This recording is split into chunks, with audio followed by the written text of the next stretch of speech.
Créée dans la ville de Tizi Ouzou en Kabylie, la JSK naît dans un contexte colonial où le football, sport populaire, est aussi un vecteur d'expression nationale. L'idée de former un club kabyle émerge chez des jeunes militants nationalistes et sportifs, pour symboliser à la fois leur identité culturelle et la lutte pour l'indépendance de l'Algérie.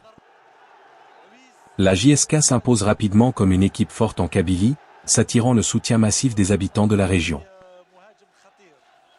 Les années 1950 marquent ses premières victoires dans les compétitions locales malgré les difficultés liées au contexte colonial. Les fondateurs de la jeunesse sportive de Kabylie, JSK, sont originaires de la région de Tizi Ouzou. Ils ont créé le club en 1946 avec l'objectif de représenter les jeunes Kabyles dans le sport, par extension, de donner une voix à leur communauté dans un contexte marqué par la domination coloniale. Les pionniers ont joué un rôle essentiel en organisant des équipes et en motivant les jeunes de la région pour participer aux compétitions locales. Le club a évolué dès ses débuts en division inférieure et s'est rapidement illustré en remportant des matchs décisifs.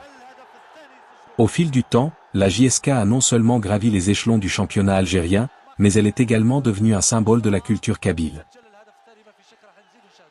Ce statut de porte-étendard s'est renforcé avec les événements historiques de la région, tels que le printemps berbère de 1980 et le printemps noir de 2001, où les stades servaient de lieu d'expression pour la jeunesse kabyle. Après l'indépendance de l'Algérie en 1962, la JSK rejoint officiellement les compétitions nationales et commence à attirer l'attention en raison de son style de jeu caractérisé par l'endurance et la solidarité. Les années 1970 sont une période de croissance rapide pour la JSK, qui devient l'un des clubs les plus compétitifs d'Algérie. En 1973, elle remporte son premier championnat national, marquant le début de son règne au sommet du football algérien.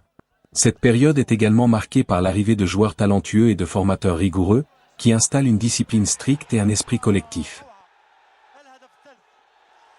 Les années 1990 sont une période plus difficile pour la JSK, marquée par des crises internes, des changements fréquents de direction, et la violence en Algérie qui perturbe le sport national. Malgré cela, la JSK réussit à remporter plusieurs coupes nationales et continue à participer aux compétitions africaines, où elle conserve son statut de géant du football. La passion et la loyauté des supporters de la JSK deviennent plus manifestes durant cette période, illustrant l'importance du club pour la communauté kabyle. Au début des années 2000, la JSK retrouve un certain éclat en remportant plusieurs titres, notamment la Coupe de la CAF à 3 reprises entre 2000 et 2002. Cette période coïncide avec l'essor des médias et la couverture internationale du club, faisant de la JSK un ambassadeur de la culture kabyle à travers le football.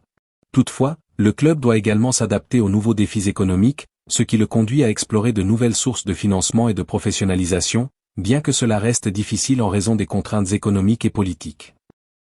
La popularité de la JSK va bien au-delà du sport.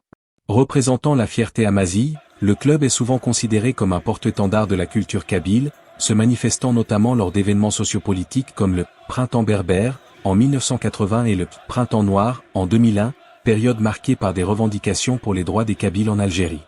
Dans les stades, les chants de soutien à la culture amazighe et des slogans en faveur de l'identité berbère renforcent cet aspect identitaire du club, comme en témoigne le fameux slogan « Qui sommes-nous ? Des Amazighes » scandé lors de la finale de la Coupe d'Algérie de 1977 en présence du président Boumedienne.